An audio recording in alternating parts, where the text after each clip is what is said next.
জয়, সুশাসনের জয়, দিল্লির সার্বিক উন্নয়ন ও দিল্লিবাসীর জীবনযাত্রার উন্নতির জন্য চেষ্টার কোনো কসুর করব না, এটাই আমাদের গ্যারান্টি। উন্নত ভারত গঠনে দিল্লি যাতে গুরুত্বপূর্ণ ভূমিকা পালন করে আমরা তা নিশ্চিত করব। দিল্লি জয়ের পর এমনই পোস্ট করেছেন প্রধানমন্ত্রী নরেন্দ্র মোদী।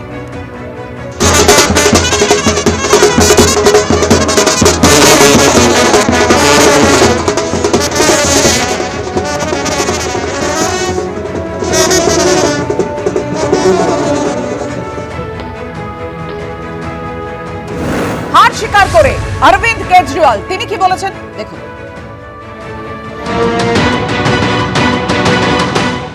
जनता का निर्णय सर माथे पर।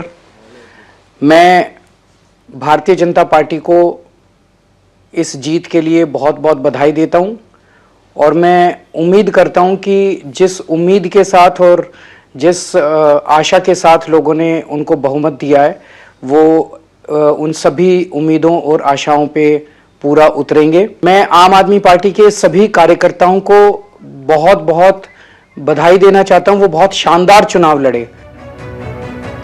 আর কংগ্রেসের ঝুলি একেবারেই শূন্য, মানুষ বিতশ্রদ্ধ হয়ে গিয়েছিলেন, তারা পরিবর্তন চাইছিলেন। প্রতিক্রিয়া প্রিয়াঙ্কা গান্ধী দেখুন।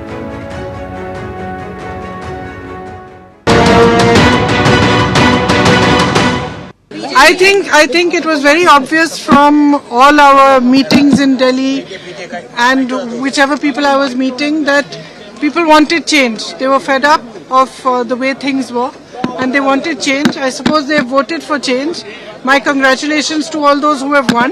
And for the rest of us, it just means we have to work harder and we have to stay there, be on the ground and be responsive to the people's issues.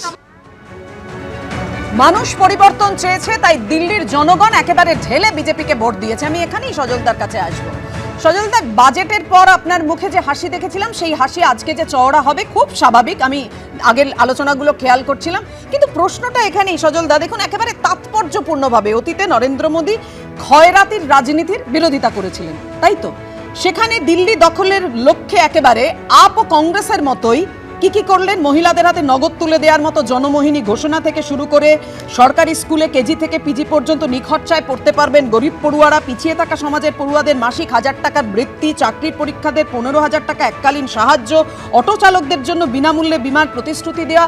আমি বলছি ঠিক আছে, নির্বাচনী ইস্তেহারে যা যা আছে সেগুলো তো আপনারা করতেই হয়, ভোটের পর সব রাজনৈতিক দলে করে, কিন্তু এটার কি দরকার ছিল বলে আপনার মনে হয়?